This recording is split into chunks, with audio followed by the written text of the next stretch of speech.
The sun was merciless, its weight pressed down like an iron hand, branding the desert floor with waves of heat. The air shimmered, as though the earth itself were trembling. A lone figure staggered forward, each step heavier than the last. Her feet dragged across sand that burned hotter than fire, her breath a ragged rasp that seemed to slice through her throat. She clutched her belly, shielding the life within, while her mind swirled with the bitter taste of betrayal. This was Hagar, once a servant, now an outcast. Cast out not because she had failed, but because she had succeeded. Alone in the wilderness, she carried both the weight of a child and the crushing weight of rejection. The one she had trusted had turned against her. The people who should have offered protection had instead offered cruelty. Have you ever felt unseen, as if your existence were a shadow in someone else's story? Hagar knew this feeling too well. For years she had been nothing more than a possession, a servant taken from Egypt, stripped from her homeland and bound into a household that was not hers. She had no voice, no choices, no power.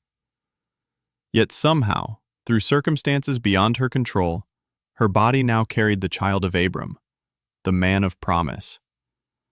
And that had changed everything. But change is not always mercy. With new life came new resentment. Sarai, her mistress, had given her to Abram in desperation, an attempt to seize the promise of descendants that God himself had spoken. But when Hagar conceived, when her belly began to swell with the life that Sarai could not bear, bitterness fermented into fury. Sarai despised her. Abram would not intervene, and Hagar became the target of harsh treatment, subtle scorn, and unrelenting cruelty. Finally, she fled. She ran into the open wilderness, not toward safety, but away from torment. Yet the desert is its own executioner.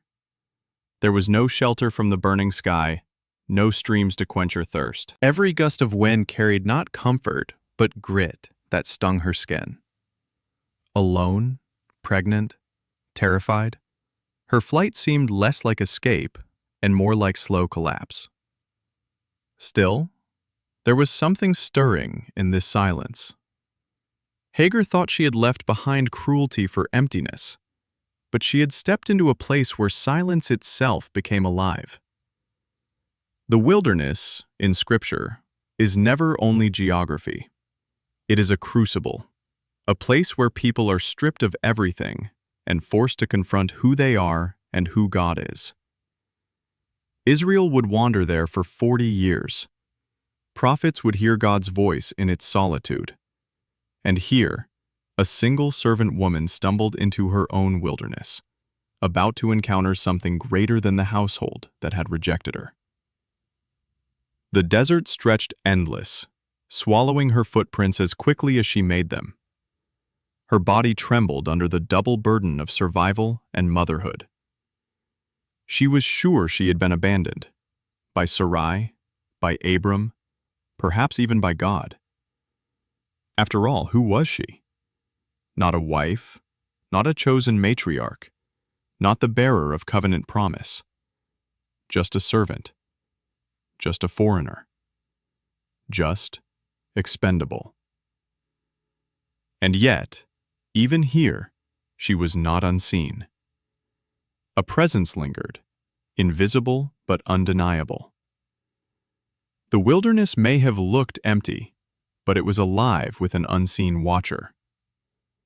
The question lingered in the heat.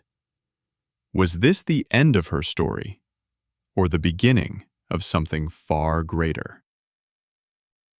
Have you ever felt invisible?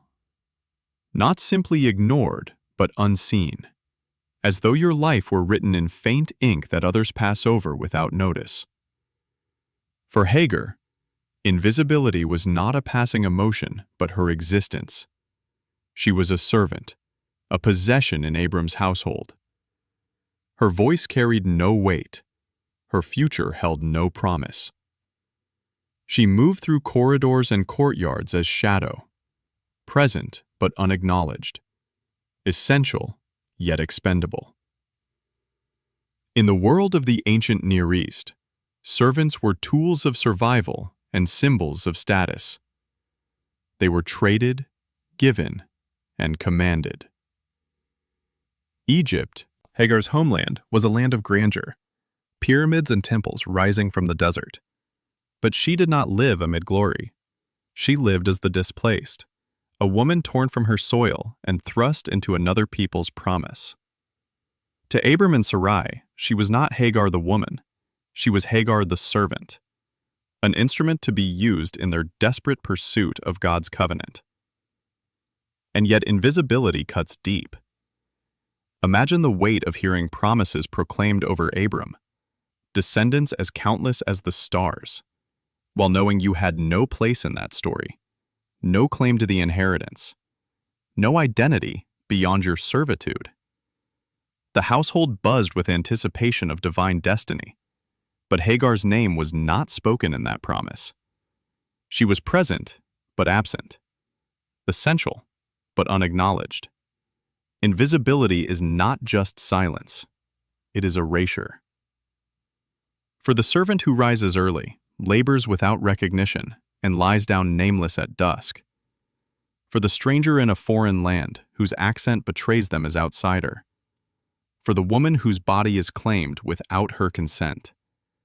Hagar's story begins not in the wilderness, but in the daily wilderness of being unseen. But the unseen are not unseen forever. The story we are telling is not only about betrayal and exile, it is about revelation, about the God who does not overlook what others discard. This is why Hagar's tale has endured through centuries, because in the story of one forgotten woman lies the reminder that no life, however hidden, escapes divine sight.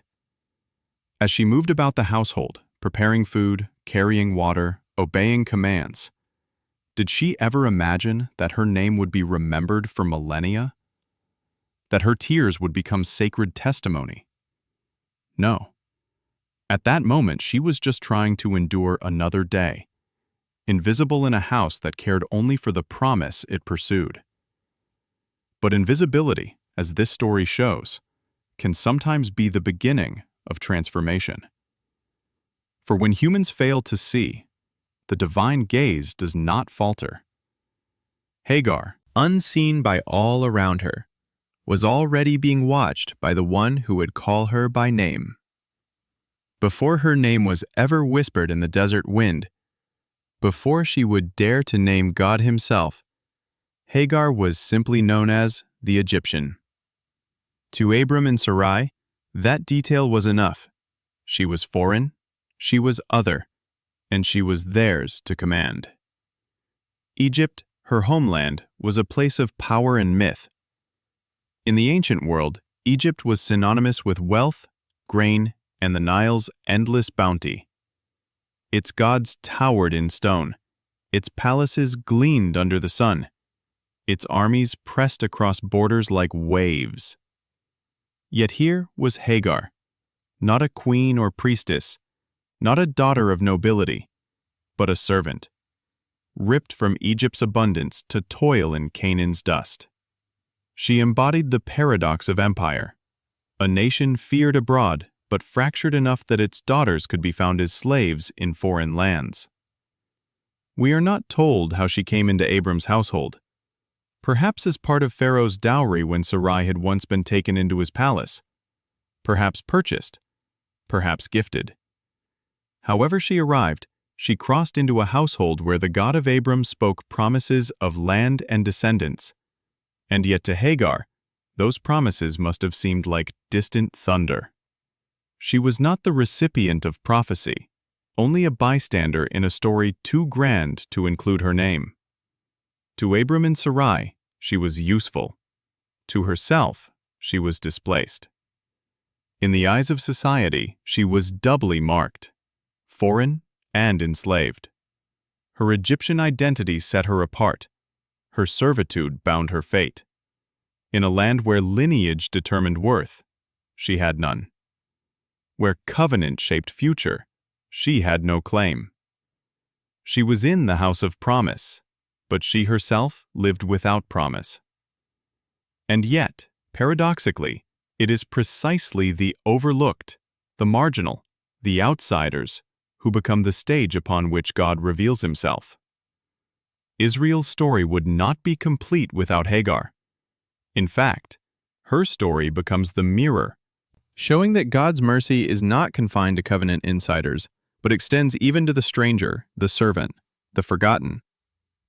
Imagine the ache within her heart, remembering the lush fields by the Nile, the shade of palm groves, the songs of her own people.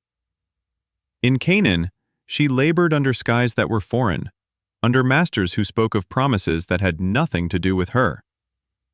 Each night she may have wondered if her name still mattered to anyone at all, or if she had become only the Egyptian servant. Her identity was reduced to role, her personhood eclipsed by circumstance. But history is full of ironies. While Abram is called the father of nations, while Sarah will give birth to covenant, it is Hagar, the servant, who will be the first in Scripture to receive a direct visitation from the angel of the Lord. She, the foreigner, will be the first to name God. She, the overlooked, will be seen. At this stage of her life, Hagar could not imagine such a destiny. She was simply enduring, simply existing. But already, unseen by human eyes, heaven was watching.